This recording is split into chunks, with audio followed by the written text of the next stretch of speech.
I've lived in my cozy, two-story home on Sunbury Court for a little over 3 years now.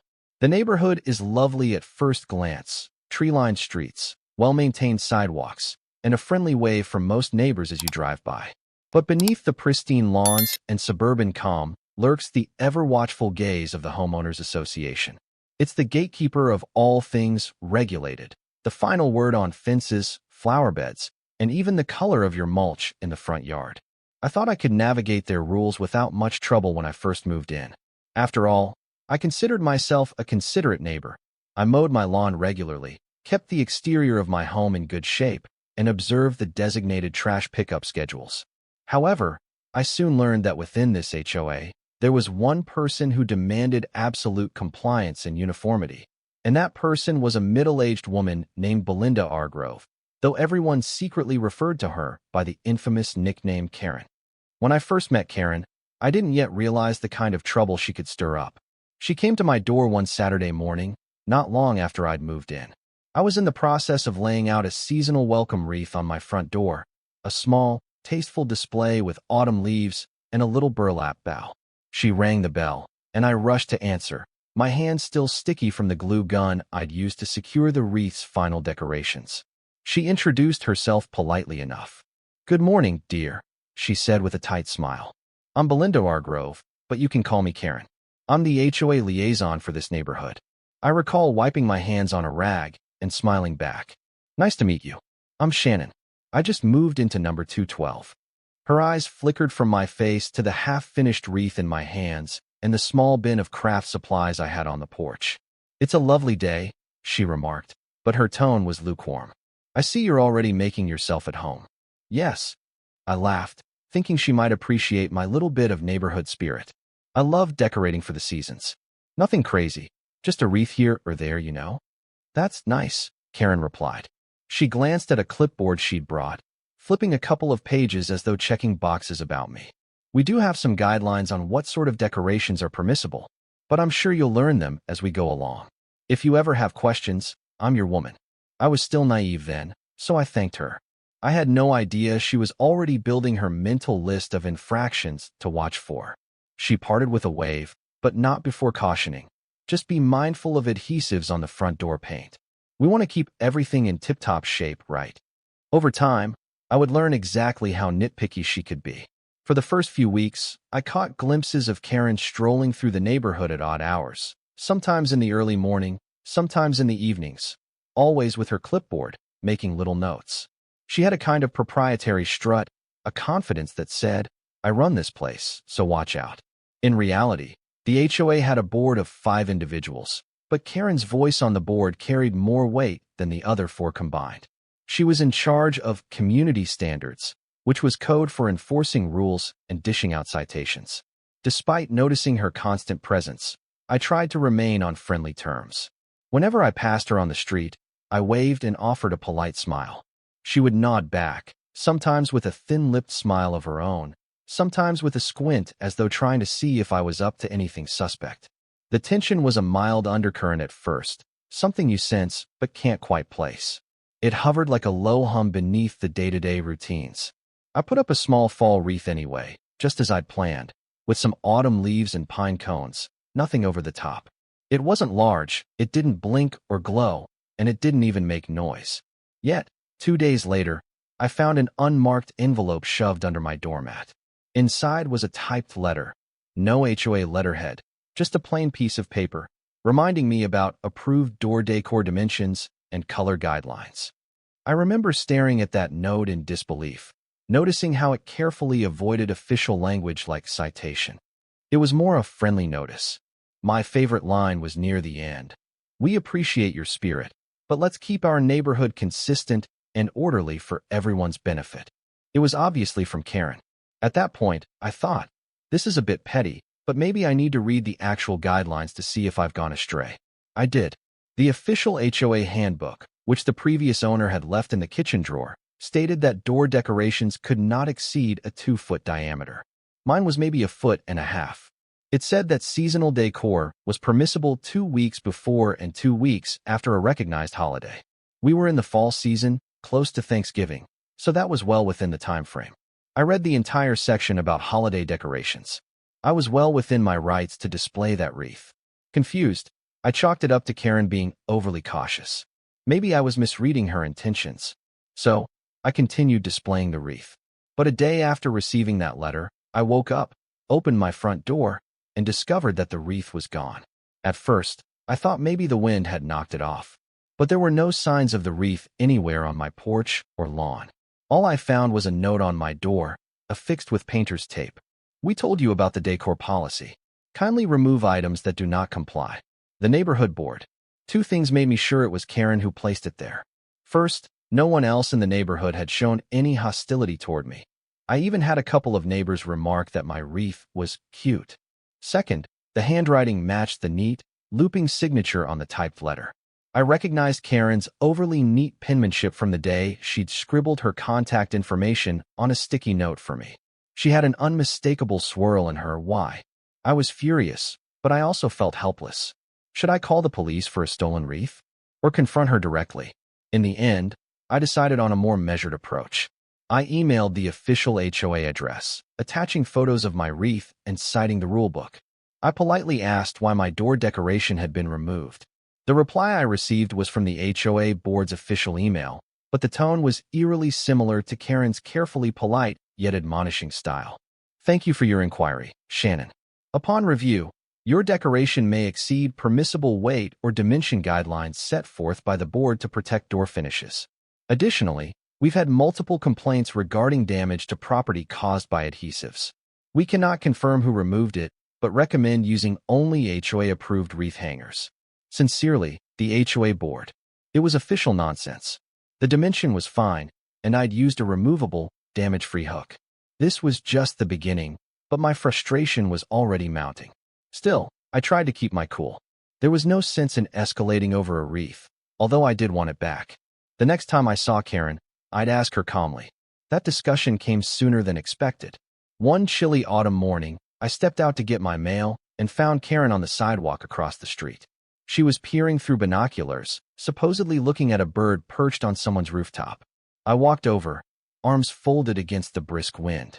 "Morning, Karen," I greeted, trying to sound neutral. Her binoculars lowered. "Oh, hello there, Shannon."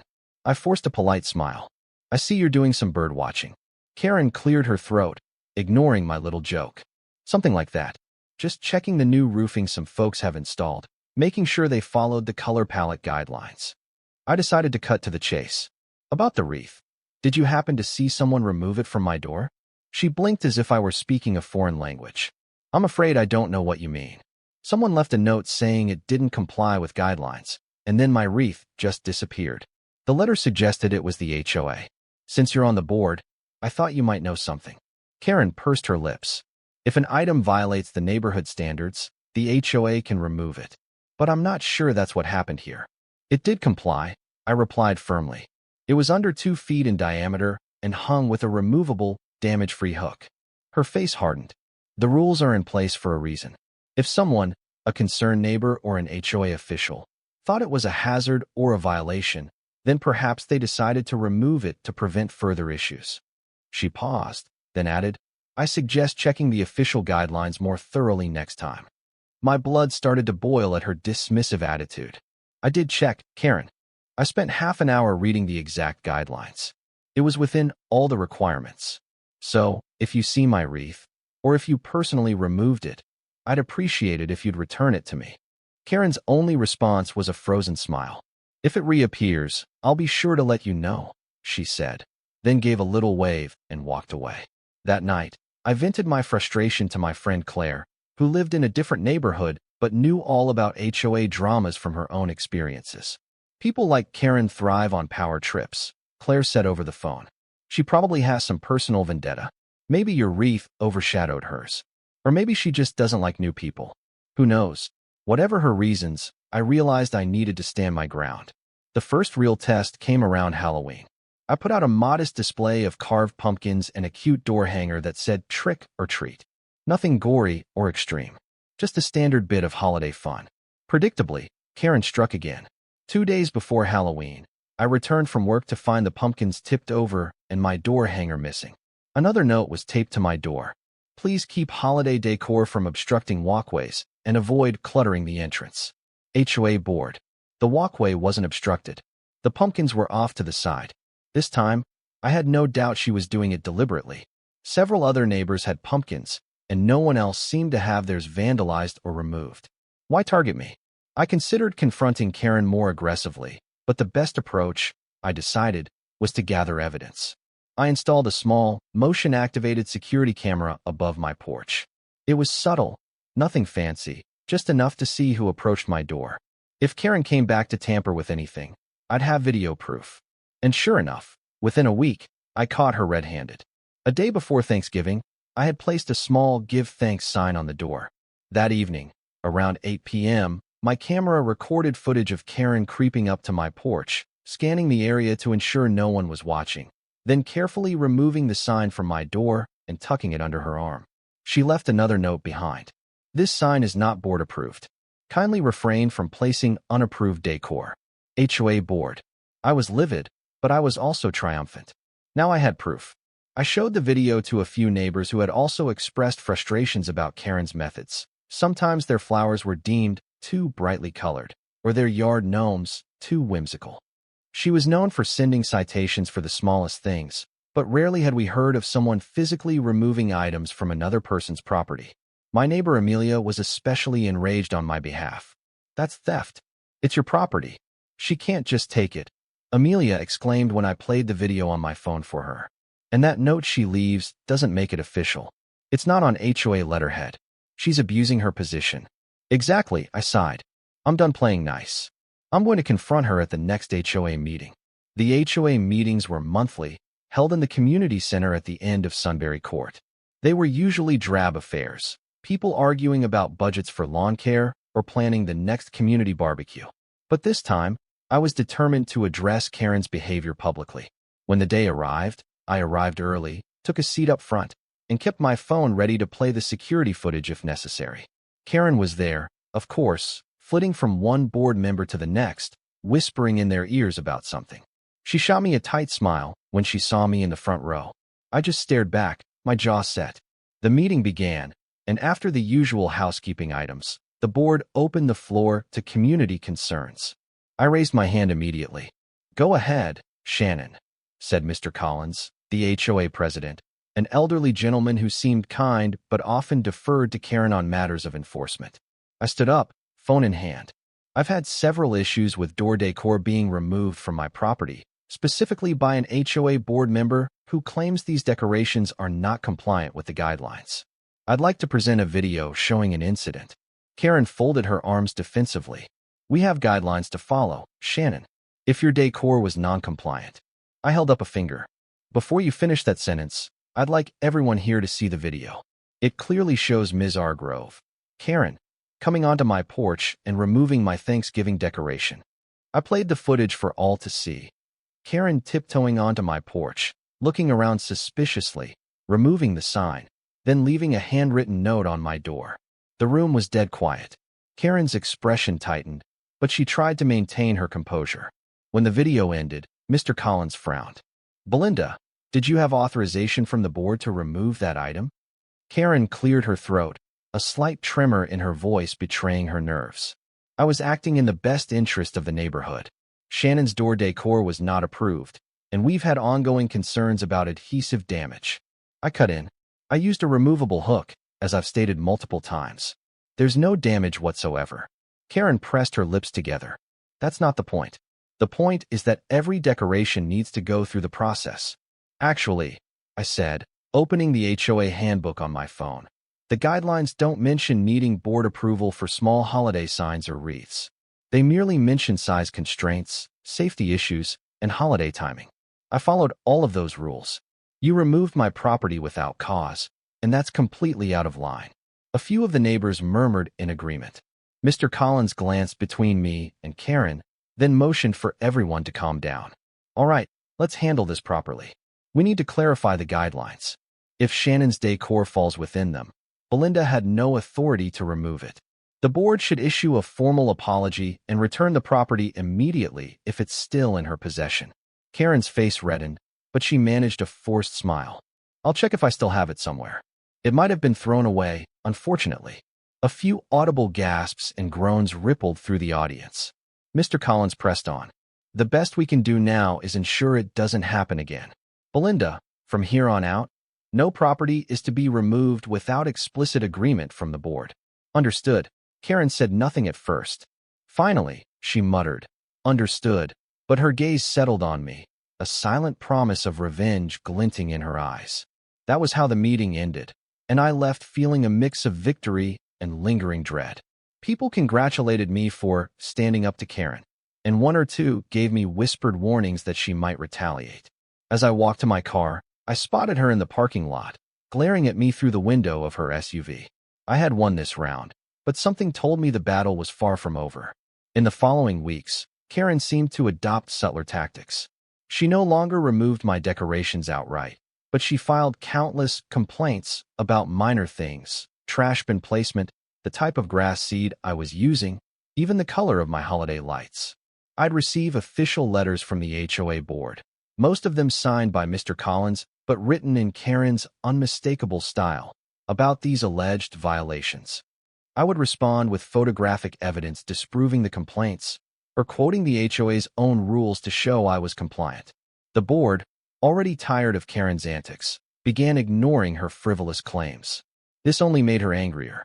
Meanwhile, I noticed that whenever I put something on my door, a small Valentine's heart, a St. Patrick's Day clover, Karen would show up, staring at it from the street or taking photos.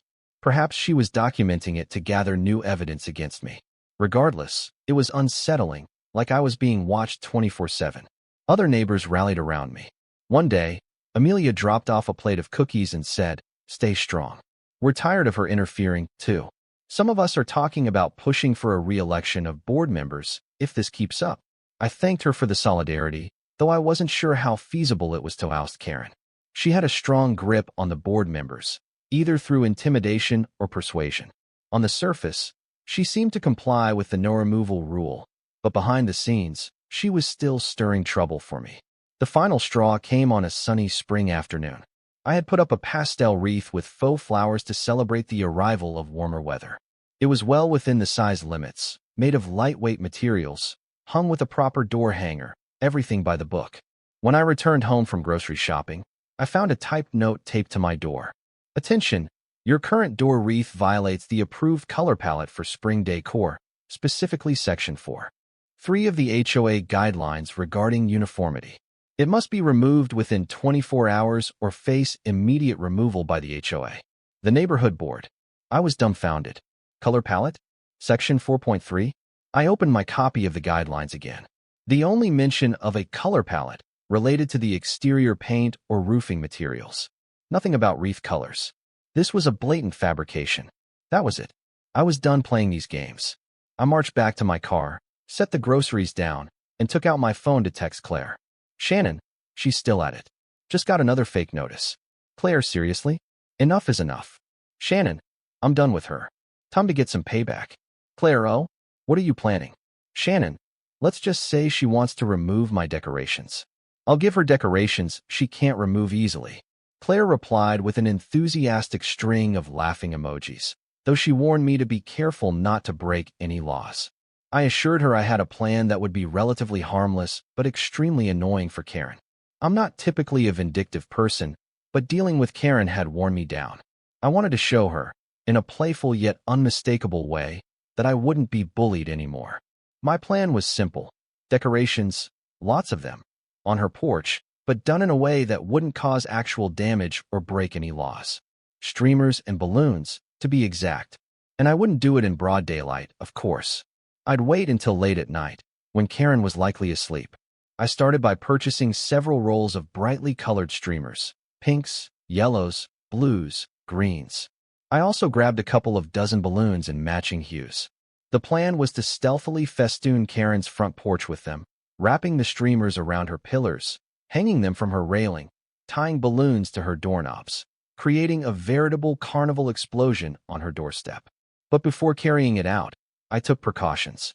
I checked the HOA guidelines thoroughly to confirm that my actions wouldn't ironically violate some obscure rule and get me in real legal trouble. Technically, it was trespassing, But Karen was known to walk onto everyone's porch unannounced for HOA reasons, so I suspected she'd have a hard time making that charge stick without implicating herself. Still, to be absolutely certain, I planned to be in and out quickly, wearing dark clothing, leaving no trace except the decorations themselves. And, crucially, I'd use only gentle tape that wouldn't damage her paint, just like I did with my own decorations. No property damage, no vandalism. Pure, ephemeral mischief. The chosen night arrived, a cloudy Saturday, with a new moon that left the streets fairly dark. I waited until about 2 a.m., when the entire neighborhood was silent. I crept down the sidewalk with a bag stuffed full of streamers, scissors, tape, and balloons. My heart was pounding, a mix of adrenaline and the fear of getting caught. But as I stepped onto Karen's meticulously swept porch, I couldn't help but grin. This is for every wreath and sign you took from me. I started with the balloons, blowing them up as quietly as I could, then tying them to her porch railings. Next came the streamers. I wrapped them around the pillars, the mailbox post, the front light fixture, even draped them over the small bench she kept by the door. My fingers trembled with excitement. With every twist of a streamer, I felt a giddy sense of payback. The final touch was a small note I left taped to the center of her door in neat, typed letters. You wanted to remove my decorations, so I decorated just for you. Enjoy. Your very festive neighbor. I made sure it was gentle tape, again, so nothing would peel off or paint. Then, with a quick glance to ensure everything looked secure, I slipped away into the night. The next morning, I was up bright and early, though I resisted the urge to camp out on my front porch to watch Karen's reaction. Instead, I perched by an upstairs window, peeking through the blinds at an angle that gave me a partial view of her house. Around 7:30 a.m., I heard it, a shriek, followed by some muffled cursing. I saw Karen step outside, wearing a bathrobe and slippers, and stand there in absolute shock. Her porch was a rainbow of streamers. Balloons bobbed in the gentle morning breeze. She stood frozen for a moment, likely processing the fact that someone had turned her precious porch into a carnival overnight. She spun around, scanning the street for any onlookers. I ducked behind the curtain, biting back laughter. Through a small gap, I watched as she tried to tear down the streamers. Some were easy enough to pull off, but they were so numerous that it was a comical sight. She'd grab one, toss it aside, only to realize there were 10 more behind her. Each balloon she popped made a sharp bang that echoed in the quiet morning, and she flinched every time. Neighbors, hearing the commotion, began peeking out of their doors or windows. A few ventured onto their porches, stifling laughter. One or two even snapped photos. Karen's face grew redder by the second. After she'd popped half the balloons, she marched inside, probably to call the other HOA board members or vent to a friend. But within minutes, she was back out, apparently deciding that letting it all hang there would be even more embarrassing. So she resumed her frantic cleanup mission. By 8:30 a.m., she had most of it down. Piles of streamer confetti and balloon shreds littered her yard and porch. The note I'd left fluttered to the ground. She picked it up, read it, and crumpled it in her fist. Even from my vantage point, I sensed a deep fury emanating off her. Yet, ironically, she couldn't complain about it to the board without admitting that she herself had done worse to me. She'd removed my property from my porch multiple times. This was just a humorous payback, with no damage done. She knew, in that moment, that if she tried to escalate, the entire neighborhood, who were already tired of her antics, would side with me. At best, she could only whine to a sympathetic friend. Officially, her hands were tied. I watched her huff and puff, carrying trash bags filled with limp balloons and streamer scraps to the curb. By the time she was finished, she looked exhausted, her face still flushed. A small crowd of neighbors had gathered in the distance, chatting with each other and occasionally glancing Karen's way. Once she was done, she marched back into her house, slamming the door behind her. In the days that followed, I noticed a significant change in Karen's behavior, an eerie quiet. She stopped hovering near my house with her clipboard. She didn't leave any more petty notes. She didn't file new complaints to the board about my door wreaths or yard decor. It was almost as if the great streamer incident had forced her to reassess her approach. Or maybe she realized she no longer held the upper hand when the entire neighborhood saw her meltdown. I still waved at her politely if we happened to cross paths, but she'd just avert her gaze, and pretend not to notice me. A neighbor told me that Karen had complained privately, calling me immature and childish, but she hadn't dared bring any official complaint forward. Probably because she knew I had ample evidence of her past misdeeds, and the entire board was weary of her meddling. Her power play had backfired spectacularly. Meanwhile, other neighbors began decorating more boldly for the various seasons. It was as though my act of defiance had emboldened them. Porches that used to be bare now sported quirky signs, whimsical wreaths, or strings of subtle fairy lights. One family went so far as to inflate a giant holiday-themed balloon figure in their front yard, just to test if Karen would dare say anything. She didn't. The rest of the HOA board, when asked, shrugged and said, "As long as it doesn't violate the standard guidelines, it's fine." Of course, Karen remained on the board, but her influence waned. She still had the official title, but no one took her petty demands seriously. If she tried to raise an objection, Mr. Collins and the other members would ask, "Does it actually violate a rule, or is this just another preference of yours?" More often than not, Karen had no solid basis for her objections, so she'd retreat with a huff. I continued enjoying my decorative freedom, putting up a new wreath each season, along with occasional door signs. Not once did they vanish from my door again. If there's one thing I learned from this whole ordeal, it's that sometimes you have to fight fire with a little playful fire of your own, especially when dealing with someone who believes they hold unchecked power. Karen had assumed that everyone would cower before her, but the moment someone pushed back, her illusions of control crumbled. Still, I don't recommend pranks as a first resort. Many conflicts can be resolved through conversation, compromise, or official channels. I tried all of those. But when a bully is immune to reason, sometimes a harmless prank can puncture their ego and show them that they aren't invincible. It's not about stooping to their level. It's about demonstrating that their intimidation tactics no longer work. I also gained a deeper respect for my neighbors, who rallied around me when they saw what Karen was doing. People often think suburban neighborhoods are full of nosy busybodies. Well, Karen certainly was. But there were also plenty of kind, reasonable folks who just wanted to live peacefully. Karen's meddling had alienated her from most everyone else, and the streamer incident only highlighted how out of touch she was with the community. Eventually, Karen stopped patrolling the neighborhood at odd hours. Sometimes, I'd see her drive by without so much as a glance in my direction. It was almost as if she'd retreated into her own private bubble of resentment.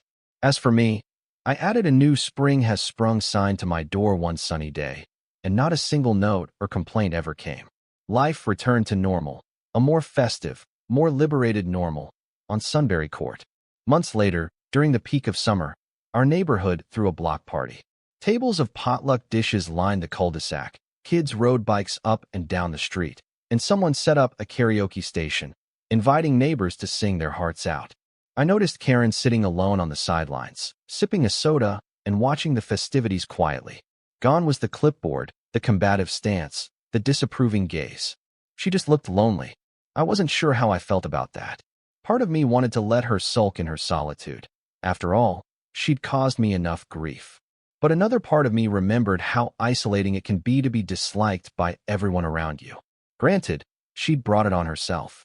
Yet, I couldn't help thinking that maybe, just maybe, she needed a small gesture of goodwill to steer her toward a friendlier path. So I walked over, a cup of lemonade in hand. "Hey, Karen," I greeted softly. She looked up, visibly startled. "Oh, hello, Shannon." I offered a half-smile. "It's a nice party, isn't it?"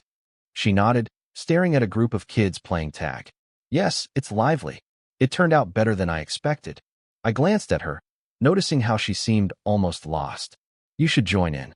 You might have more fun than you think." She sipped her soda, hesitating. "Maybe next time," she finally said. We stood in silence for a moment, the hum of laughter and music buzzing around us. Then I set down the lemonade near her, gave a small nod, and walked back to join a conversation with Amelia and a few others. I didn't expect a thank you or an apology. I didn't even expect her to suddenly become sociable. But somehow, acknowledging her presence in a friendly way felt like the final step for me, closing the chapter on our rivalry. Karen didn't become my friend that day, or any day, for that matter, but she stopped being my enemy. Over time, I noticed her occasionally wave at neighbors or pick up stray litter near the sidewalk, small gestures that hinted at an effort to fit in, or at least to appear less standoffish. Maybe she realized that controlling everyone didn't earn her respect. It only bred resentment. And maybe, in her own slow, stubborn way, she was learning to let go of her iron grip on the neighborhood. As for me, I kept decorating my door, letting each season bring a new burst of color and creativity to my home. No more wreaths disappeared. No more warnings or petty notes arrived. Life on Sunbury Court settled into a pleasant rhythm again.